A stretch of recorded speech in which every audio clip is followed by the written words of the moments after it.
Hey guys, Brian delivers you the goods here. I'm having to retake this album review again. This hopefully will be the last time I retake it for Slash's Orgy of the Damned album. When I was doing the first take on it, there was a lot of background noise and it was messing up my focus on getting this review done for you guys, but still, I'm going to discuss what I listened to for this hour and 10-minute record. About hour and 10-minute record, sorry, hiccups from eating. And I'll let you know my thoughts on this 12-track record that I listened to overall. So let's dive into this album review. Now it starts with The Pusher featuring Chris Robinson. I think this was a really good track from what I listened to. I think Chris Robinson had great vocals in this track. And Slash's guitar riffs were quite outstanding. It made the song flowly execute. So it was pretty good of a track, and I really enjoyed the opening track to this record. So 5 out of 5. Crossroads featuring Gary Clark Jr. was a really interesting track. Most of these tracks have the featured artist singing on. Pretty much all the tracks have the featured artist singing in them. Almost all of them. The only one that doesn't is the last song, which is an instrumental. So pretty much they're like collab cover tracks, I believe. But still, I think Gary Clark Jr. impressed me with his vocals, so I'd give this a 5 out of 5. Hoochie Coochie Man featuring Billy F. Gibbons is pretty good in its own way. Not one of my personal favorites, but I think it's fine for what it goes for. Sorry about the background noise. I thought he was going to be going to bed, so pretty much, yeah, 4.75 out of 5 for Hoochie Coochie Man. The song is a little slow tempo, but it's fine for what it goes for.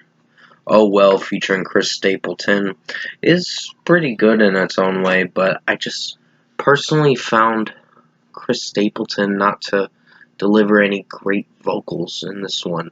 It was so low key that I was a little disappointed because I know he can hit a range. It's just with this song he didn't really offer much with the track, so I was a little disappointed with this one. I didn't hate it, but it's still a pretty good song. Just that only critique I had was with that moment in the track, where his vocals didn't really resonate with me very well.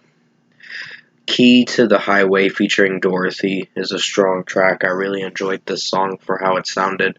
I think Dorothy's vocals were quite outstanding in this track, and I'd give this a 5 out of 5 for sure. Dorothy's vocals were quite amazing, and Slash's guitar riffing was pretty outstanding, so pretty good song. Then comes Awful Dream featuring Iggy Pop. This one was okay, but Iggy Pop's vocals were pretty terrible in this track, in my opinion. The only tolerable moments in the track were Slash's guitar riffing. Other than that, I could give two fucks about Iggy Pop, because, I don't know, he's not that great of a singer in my opinion. And he tried to offer something, but it just didn't fully execute and utilize very well with its execution. So it was lacklusting. But still, the guitar riffs made the song bearable to listen through. So it's an okay track. So 3.25 out of 5. Born Under a Bad Sign featuring Paul Rogers. Pretty good song in its own way.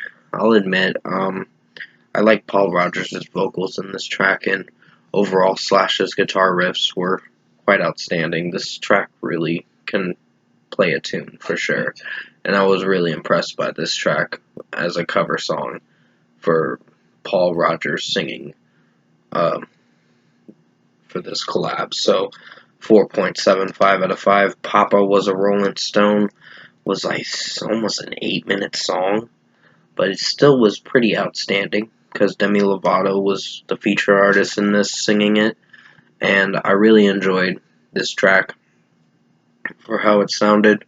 It's a good collab cover track, but excuse me, honey, it's quite an outstanding cover track from what I listened to, so I'd give this a 5 out of 5 for sure. Demi Lovato's vocal range really hit a note with this one and carried a note.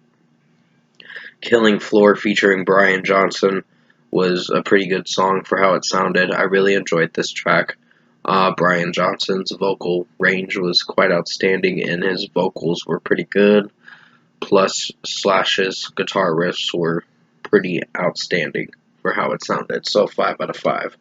Living for the City featuring Tash Neal is a pretty strong track for how it sounded. I was really digging this song. Tash Neal's vocal range was quite outstanding, and I was really impressed with some of the featured artists in this track, except for a couple. But still, 5 out of 5 for Living for the City.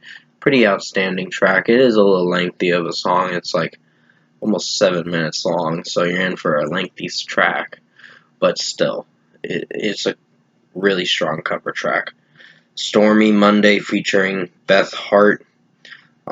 Pretty strong track. I really enjoyed this last collab cover track that I listened to, and I was really impressed with Slash's guitar riffs, and just Beth Hart's vocal range was outstanding. So I was really digging this song. 5 out of 5. And finally, we get to the closing track, Metal Chestnut, which closes the record off pretty well as an instrumental track. It's only 3 minutes and a second, so it's not very long, but it's still quite an outstanding song, so 5 out of 5. Really enjoyed Slash's guitar riffs in this track. Overall, production, mixing, and execution-wise, I found myself thinking this record was average. I think my only critique was that Awful Dream featuring Iggy Pop was the very least favorite song. It was okay, but it could have done a lot better. But Oh Well featuring Chris Stapleton had some kind of weak vocals from Chris Stapleton that I wasn't on board with, but I think the song was still pretty good for how it sounded. But it just, the execution for the vocals didn't quite impress me. Excuse my yawning again. But still, the Iggy Pop feature one was the least favorite for this record.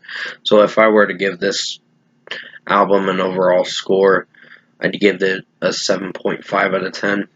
It's an average record. It's a little bit of a weaker than the 4 album with Miles Kennedy and the Conspirators.